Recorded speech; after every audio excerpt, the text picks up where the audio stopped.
subject to subsections 9 to 12. My Lords, may I congratulate the noble Baroness Lady Fox of Buckley and the noble Earl Lord Attlee for what is in effect a very elegant double act, because while the amendment moved by the noble Baroness is at what can be described as the more ambitious end of change in this bill, the amendments moved by the noble Lord effectively give to the House a suite of options as to how they might choose to implement it, so that those who are concerned that there might be practical problems in implementing it would be able, if you like, to pick one of the options put forward by the noble Earl, or indeed, after this, before we get to report, some other combination that would allow it to be delivered in a way that was acceptable and could be managed by the probation service, the ministry, and indeed the courts.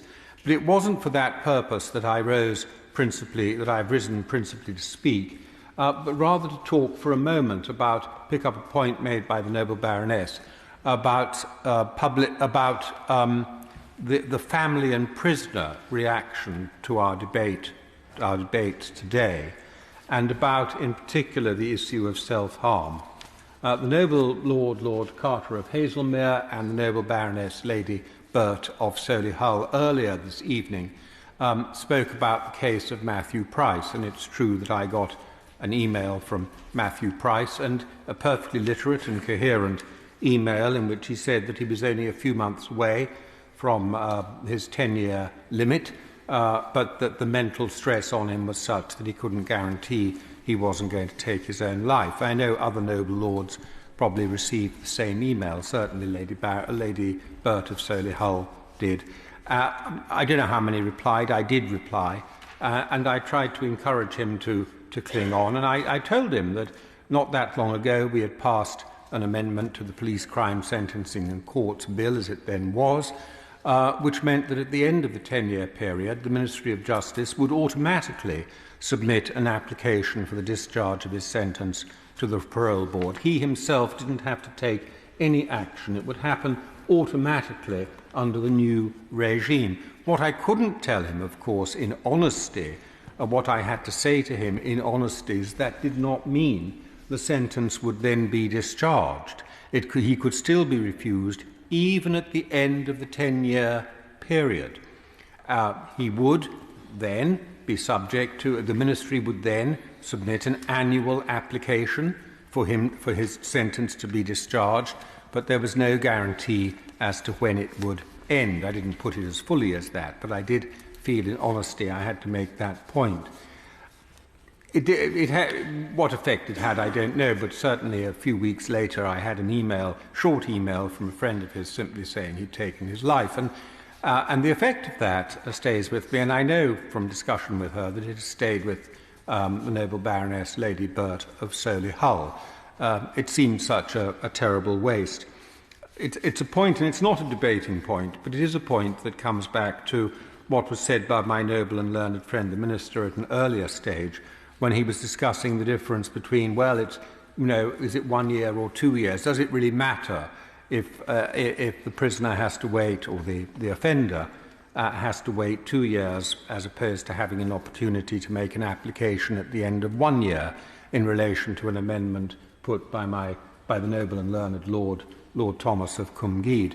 I think months can matter in cases like this. It also illustrates, of course, that 10 years, we talk about 10 years confidently as being the licence period, because that's what's set in statute, but of course, in fact, it was never 10 years. It was 10 years as a minimum. It could be 11 years or 12 years.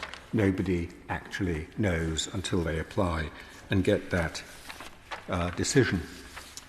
I've also, in relation to self-harm, had an email today, and again, it's possible that other members have, explicitly supporting my amendment number 161 that we debated earlier, an email that comes from the independent advisory panel on deaths in custody. This is a non-departmental public body, and they write from the Ministry of Justice. That is their address. And I'll quote very briefly from it in this regard. It says, IPP prisoners are a particularly vulnerable group. owing to the close link between hopelessness, self-harm and suicide. IPP prisoners' vulnerability is further exacerbated as the period for which they are held beyond their tariff increases.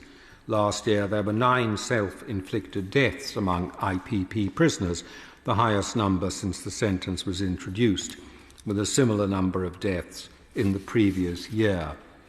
In that context, I want to make a practical and immediate point, not a sensationalist point. But many prisoners and their families are listening to this debate, and they are looking to us for what outcome they might expect from the consideration we are giving to this bill, both now and no doubt when it comes to report stage. And specifically, they have put their hope, in many cases, in resentencing, because it was so strongly backed by the Justice Select Committee in another place. On the assumption that my noble and learned friend, the Minister, is going to reject this, and he's made clear in the past that he is likely to reject it, I do think it's incumbent on the Ministry of Justice and on His Majesty's Prison Service to be particularly vigilant in the coming period in supervising and supporting IPP prisoners as they react to what they might hear.